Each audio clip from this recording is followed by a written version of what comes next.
తాకట్లో ఉన్న మీ బంగారాన్ని విడిపించి ఆ రోజు ఆన్లైన్ రేటుకి కొంటాం. Sharma gold company. నమస్కారం, వెల్కమ్ టు సుమన్ టీవీ. నేను గీతాంజలి. ప్రస్తుతం మనతో పాటు ఉన్నారు భారతీయ శంకరపీఠం వ్యవస్థాపకులు, ప్రముఖ ఆధ్యాత్మికవేత్త, జ్యోతిష్యులు, బ్రహ్మశ్రీ అన్నవరపు తిరుపతిమూర్తి అవధాని గురువు గారు. వారితో మాట్లాడదాం. గురుగారు నమస్కారం అండి. ఓం శ్రీ మహాగణాధిపతయే నమః. గురుగారు, శివరాత్రి మహాశివరాత్రి ఎప్పుడెప్పుడు వస్తుందా అని ఎదురు చూస్తున్నాం అందరం కూడాను.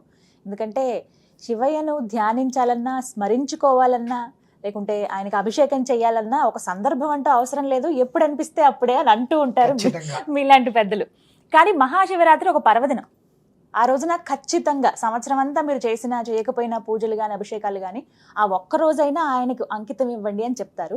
మరి రాబోతున్నటువంటి ఈ శివరాత్రి విశేషాలు తెలియచేస్తూ ఆ రోజు విధిగా ఆచరించవలసింది నియమాలు, జాగ్రత్తలు, జాగరణ విశేషాలు తెలియచేయండి. వశిష్ఠ కుంభోద్భవ గౌతమాది మునీంద్ర దేవార్చిత శేఖరాయ చంద్రార్క వైశ్వానరలోచనాయ తస్మై వకారాయ నమః శివాయ. చరాచర జగత్తుకి తల్లిదండ్రులు ఎవరయ్యా అంటే పార్వతీ పరమేశ్వరుడు. అనునిత్యము వారిని మనం కొలవవలసినదే.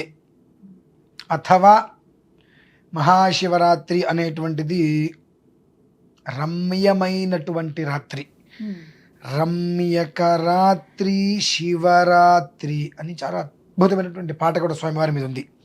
అంటే ఆ రమ్యమైనటువంటి రాత్రి అనేటువంటిది ఎందుకు వచ్చింది అంటే ఏమాత్రం దానికి సంబంధించినటువంటి విధి విధానాలు అనుసరించకపోతే నిశరాత్రి కాలరాత్రి తప్పదు అని ఈశ్వరుడు ఏనాదో చెప్పాడు. రీసెంట్గా కూడా 2-3 అడిగారు, ప్రతి శివరాత్రి ఇలా వస్తుంది, ఇలా చేయండి, ఇలా చేయండి అంటూ ఉంటారు, ఎన్ని చేసినా కష్టాలు తీరట్లేదు కదా, మరి ఇవన్నీ చెప్పడం ఫేకా అండి అని అడిగారు. చెప్పటంలో ఫేక్ లేదండి, ఆచరించే ఆచరణలో ఫేక్ ఉందండి అన్న. మిమ్మల్ని మీరు బాగానే తప్పించుకుంటారు కదండి అన్నారు. మంచిది, నిజం చెప్తున్నారు. కిందటి శివరాత్రి ఎక్కడున్నారండి అని అడిగా. ఆ ఊరు వెళ్ళామన్నారు. అంతకుముందు గత 7-8 శివరాత్రులుగా అడుగుతుంటే ప్రతిసారి అక్కడికి వెళ్తాను ఇక్కడికి వెళ్తాను అన్నారు.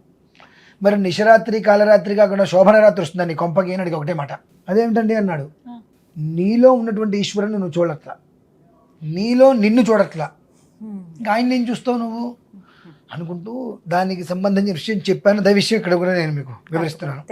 మహాశివరాత్రి అనేటువంటిది మాకుండదండి అసలు. అంటే మీకు అంటే గురువు మా వైదికులకి ఎందుకనండి 24 రోజులు అంటే 24 గంటలు ఇంచుమించుగా సంవత్సరానికి 360 రోజులు ఈశ్వరారాధన చేస్తూనే ఉంటాం. ప్రతిరోజు నమ్మకం చమ్మకంతో పంచాయతనానికి అభిషేకం చేసి ఆ తీర్థం తీసుకోండి, మేము ఎవరము కూడా బయటికి రాం. కాబట్టి నిత్యము కూడా ఆరాధన చేస్తూనే ఉంటాం. కాబట్టి ప్రత్యేకంగా శివరాత్రి రోజు నాడే చెయ్యాలి అనేటువంటిది మాకు లేదు. మాకు 360 రోజుల్లో అది కూడా ఒకటి.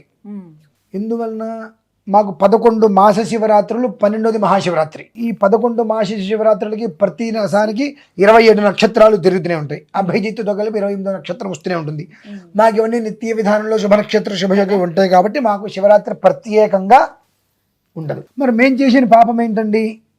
పాపం చేయలేదు, పుణ్యానికి నోచుకోలేకపోయారు.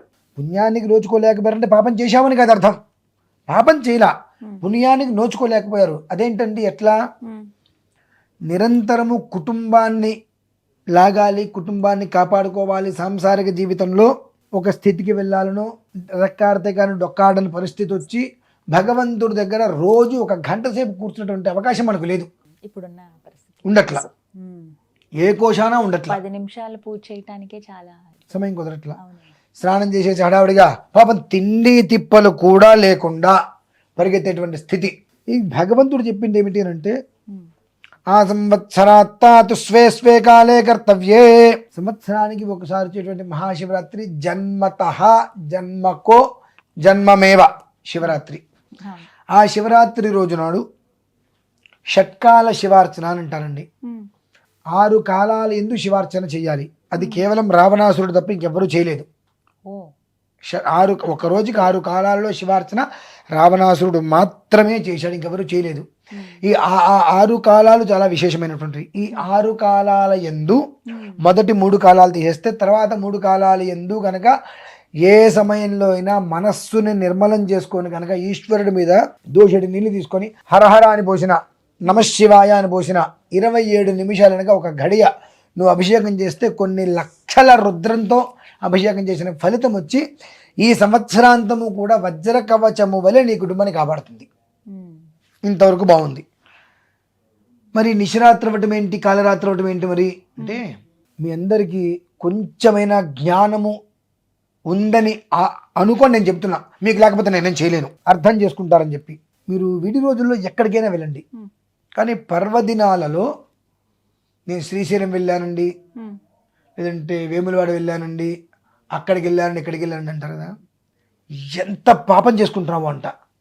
ఎందుకని పర్వదినం మొత్తం 360 రోజులలో కూడా విశేషమైనటువంటి ఏకపర్వదినం, శివరాత్రి, ఏకరాత్రిమేవా అని చెప్పి పర్వదినం. ఈ 360 రోజులు కూడా నువ్వు ఏం చేసినా చేయకపోయినా ఆ రోజు నాడు నువ్వు చేసేటువంటి ఒక్క విధానంతో అంత పుణ్యాన్ని నువ్వు అంతకంత పుణ్యాన్ని సంపాదించుకునేటువంటి విశేషమైన పర్వదినం. ఆ రోజు నాడు నేను క్షేత్ర దర్శనానికి వెళ్తానని అని చెప్పి నీ ఇంట్లో ఉండేటువంటి నిత్య దేవతార్చనకి దీపారాధన చేయట్లేదుగా, ఆ రోజు చేయలేకపోతున్నాం.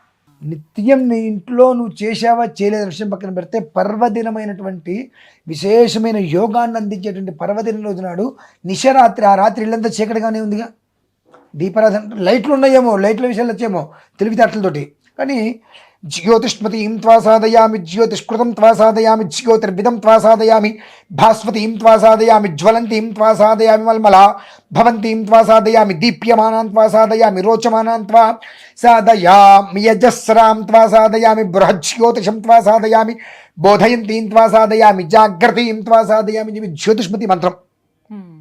సరే మంత్రం అవసరంలా, కనీసము అంత విశిష్టయగు పర్వదినం రోజు నాడు ఇంట్లో నువ్వు దీపారాధన చేయలేకపోతున్నావుగా, మరి అది నిశరాత్రి కాలరాత్రి కాకుండా శోభాయమైన రాత్రి అవుతుందండి. నేను అందుకే నన్నండి మాట్లాడే ప్రతి మాటకి నేను వివరణ ఇవ్వగలుగుతా.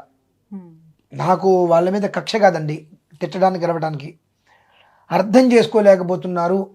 చక్కటి పర్వదినం ఆయన చెప్పాడు, దేహో దేవాలయ ప్రోక్తో జీవో దేవ సనాతన. దేహాన్నే దేవాలయంగా భావించు, నీలో నేను ఉన్నాను నమ్ము, నీలో అసలు నీలో నువ్వు ఉన్నావని నీకు నమ్మకం లేదు, నేనున్నాను ఇంకెట్లా నమ్ముతావు? అర్చన చేసే సమయంలో దేహో దేవాలయ ప్రోక్తో, దేహమే దేవాలయంగా భావించు, జీవో దేవ సనాతన, నువ్వే నేను, నేనే నువ్వు, శివం శవం, శివం శవం, అంతే కదండి. నాలో ఊపిరి ఉంటే నువ్వు నాలో ఉన్నావు, నాలో ఊపిరి లేదంటే నీలో నేనున్నా. ఆ తత్వాన్ని నువ్వు తెలుసుకో. త్యజేతు అజ్ఞానం, నేను కాబట్టి చేస్తున్నా, నేను ఇంత చేశా, నేను ఇంత చేయదలుచుకున్నా, ఏయ్ నువ్వాగక్కడ అభిషేకానికి వచ్చాను, నువ్వాగక్కడ, ఈ అహంభావం ఇవి తీసేయి, పట్టుకో, నిలిపోయి నీకు ఏది కావాలో అది నేను ఇస్తా అంటున్నాడు ఆయన. అది కూడా ఏం చేశాడు, నీ ఇంట్లో చెయ్యి ప్రాతః-సమయంలో, ఆ తర్వాత నీ ఊర్లో ఉన్నటువంటి ఆలయానికి వెళ్ళు, ఆ తర్వాత నువ్వు దేశం మీద ఎక్కడికైనా తిరుగు, ఎటైనా వెళ్ళు. అంతేకాని శివరాత్రి ఉంది, నేను శ్రీశైలం వెళ్తాను, ఇంకోటికి వెళ్తాను అని చెప్పి ఇల్లు తాళం వేసి వెళ్తున్నావు కదా, నీ ఇంటికి శుభం ఎలా జరుగుతుంది? ఇంకా విశేషమైన పర్వదినం. యావత్ భారతం మొత్తం ఈ శివరాత్రి కోసం ఎదురు చూస్తూ ఉంటుంది అత్యద్భుతంగా. ఆ రోజు నాడు ఉపవాసాలు ఉండాలను, రకరకాలుగా జాగారాలు ఉండాలి, రకరకాలుగా ఆలోచన చేస్తూ ఉంటారు. అంతటి పర్వదినం రోజు నాడు సాక్షాత్తు జగతఃపితరౌ వందే పార్వతీ పరమేశ్వరులకి అర్చన చేసుకునేటువంటి విశేషమైన పర్వదినం రోజు నాడు నువ్వు నీ ఇంట్లో ఉండేటువంటి దేవతకి దీపారాధన చేయకుండా తాళం వేసుకుని వెళ్ళిపోయావంటే ఇది కాలరాత్రి నిశరాత్రి కాకుండా రమ్యక రాత్రి శోభన రాత్రి అవుతుందా? ఇదే మాట నేను ఆయనకి చెప్పానండి. మరి ఈ సంవత్సరం ఆయన ఉంటారు, మరి వెళ్తారు, ఇక తెలియదు. అంటే అందరికీ కూడా ఏదో నేను శ్రీశైలం వెళ్ళాను నాకు పుణ్యం వస్తుంది, పాపము తప్ప. అదేంటండి పుణ్యక్షేత్రానికి వెళ్తే పాపం రావటం ఏంటండి? నీ ఇంట్లో ఉన్నటువంటి వాడిని నువ్వు పట్టించుకున్నావా? నేను ఇటువంటివన్నీ ఎక్కువగా ఆలోచిస్తూ ఉంటానండి. శివరాత్రి అనగానే అందరూ ఆ ఊరు వెళ్తానండి, అన్న శివరాత్రి పెట్టుకొని శివాన్ని ఇంట్లో కూర్చొని ఆయన నెత్తి మీద 2 చెంబులు నీళ్ళు పోసి రాత్రి తెల్లవారులు కూడా చక్కగా ఏదైనా స్వామివారి నామం చేసుకుంటూ జాగరణ చేసుకుంటూ ఇంట్లో ఉండి ఈశ్వరుని ఆవాహన చేసి అక్కడ కూర్చోబెట్టి ఆ పరమేశ్వర్యాన్ని పొందేటువంటి యోగాన్ని కోల్పోతున్నావే. నువ్వు ఎంత చేస్తే మాత్రం యోగాన్ని పొందగలుగుతావు? అనేటువంటిది ఆ తపన నాకు. కానీ ఏం చేస్తాం, ఎంతమంది వింటారండి మాట చెప్తే. ఇంట్లో దీపారాధన లేకపోయినా పర్లా, మేము అక్కడికి వెళ్ళాల్సిందే, తోసుకుంటూ దర్శనానికి వెళ్ళాల్సిందే అనేటువంటి స్థితిలో ఉన్నారమ్మా. అంతటి పర్వదినం కాబట్టి ప్రతి మనిషి కూడా ఐశ్వర్య ప్రదాత ఈశ్వరుడు, ఇక అందులో తిరిగే లేదు. కనుక చక్కగా ఆ 6 కాలాల యందు లింగోద్భవ సమయంలో కనుక అభిషేకం చేస్తే మారేడు దళం తీసుకొని, ఒక పాత్ర తీసుకొని నీళ్లు పోసుకొని ఈ మారేడు దళంతో ఓం నమః శంకర్, రుద్రం చెప్పడానికి ఎవరు అందుబాటులో లేరు అనుకుందాం. ఓం నమః శంకరాయ చ నమః, ఈ మారేడు దళంతో నిలిపోయింది స్వయంవర శిరస్సు మీద. ఓం నమః శంకరాయ చ నమః, ఓం నమః శంకరాయ చేస్తే జన్మ కర్మ సమే దివ్యం ఏవం యోగి దిత్వత్వతః, ఎన్నో జన్మల నుంచి చేసుకున్నటువంటి పాపము ఈ ఈశ్వరుడి మీద ఇలా తీసుకొని ఇలా నీళ్లు వేస్తున్నప్పుడు ఆ ఒక్కొక్క చుక్క ఆయన శిరస్సు మీద పడి అలా కిందకి వెళ్ళిపోతుంది. చూశారండి, ఆ రకంగా మన పాపాలు పోయినట్టే. అందుకే ఈశ్వర ఆరాధన చేయమంటారు. ఈ షట్కాల శివార్చనలో కనీసం 27 నిమిషాలు ఆ రకంగా చేసిన అంతకు మించినటువంటి యోగం ఇంకేముందండి. ఏదో ఎక్కడికో పరిగెత్తుకుంటూ వీళ్ళు ఏదో చేయక్కర్లేదమ్మా.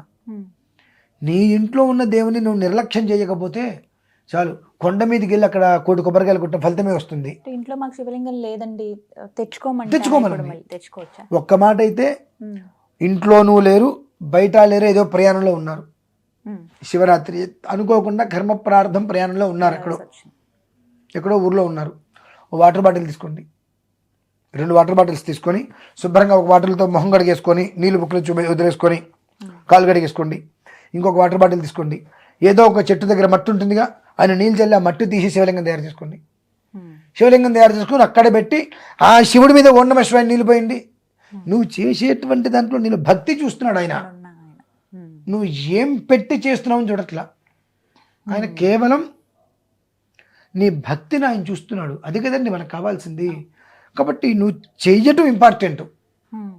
భక్తి చెప్పుల మీద చిత్తం శివుడి మీద అని కాకుండా ఆ 27 నిమిషాలు ఒక గడియ పాటు కనీసం దోషాన్ని పట్టుకుని పూసావా, శరీరంలో ఉన్నటువంటి అన్నీ కూడా ఆయన దగ్గరికి వెళ్ళిపోతాయి. మారేడు దళం తీసుకొచ్చి ఎట్లా వదులుకుంటూ వచ్చావా, ఆయన మన దగ్గర నుంచి పోవడమే కాకుండా ఆయన ఇవ్వాల్సింది ఇస్తాడు. అదే ఇంకా ఆవు నెయ్యి తీసుకొని ఆ ఆవు నెయ్యిని అభిషేకంగా నువ్వు ఒక్కొక్క చుక్క పోయగలిగావా, నీ ఇల్లు మొత్తం కూడా ఐశ్వర్యంతో నిండిపోతుంది కదమ్మా. ఇది వదలదు అని ఏదైతే పట్టి పీడిస్తుందో దాన్ని నవ్వుతూ వదిలించేట్టున్నాడు అంటే ఈశ్వరుడు. అటువంటి రాత్రి అంటారు దాన్ని. దేనికి లేదు, దీనికి శివరాత్రి ఎందుకు వచ్చిందంటే ఆ రోజు నాడు చేసేటువంటి ప్రక్రియ, లింగోద్భవ కాలంలో చేసేటువంటి ప్రక్రియ అంత విశేషమైనటువంటిది. అందులోనూ కూడా ఈశ్వరుడికి అనుగ్రహం వలన కొద్దో గొప్ప వినాశనం తప్పే అవకాశం ఉంది. ఉత్తరాషాఢ నక్షత్రం ఆదివారం మనకు వచ్చింది. స్వతహాగా రవి అత్యంత క్రూరుడు, ఆయన వలన రాబోయే కాలంలో తట్టుకోలేనటువంటి ఎండలు, మనకి టీవీలో పక్షులలా గాల్లో వెళ్తే కిందకి రాలిపోతే చూసారండి, అలాంటి పరిస్థితి మనం రియల్గా చూడగలుగుతాం. ఏసీలు కూడా పేలిపోవచ్చు ఇంట్లో, అటువంటి ఎండలు ఉన్నాయి. ఆ సమయం అది. ఆ సమయంలో నువ్వు చేసేటువంటి 10 నిమిషాల యొక్క అభిషేకము ప్రశాంతంగా చేయగలిగితే జరగబోయే వినాశనం నుంచి కాస్తైనా ఆయన కాపాడగలుగుతాడు. కనుక ముందు ఇంటి నుంచి బయటికి వెళ్ళాలనేటువంటి పాడు ఆలోచన, అది పాడు ఆలోచనే వదిలేసేసి ఇంట్లో ఆ రోజునాడు దీపారాధనతో ఈశ్వరారాధన చేసుకుందాం అనేటువంటి ఒక ఆలోచన చేసుకోగలిగితే నిజంగానే రమ్యక రాత్రి, శివరాత్రి నిజంగా రమ్యకరమైనటువంటి రాత్రి అవుతుందండి ప్రతి కుటుంబము కూడా. చక్కగా చెప్పారు గురువు గారు, ధన్యవాదాలండి.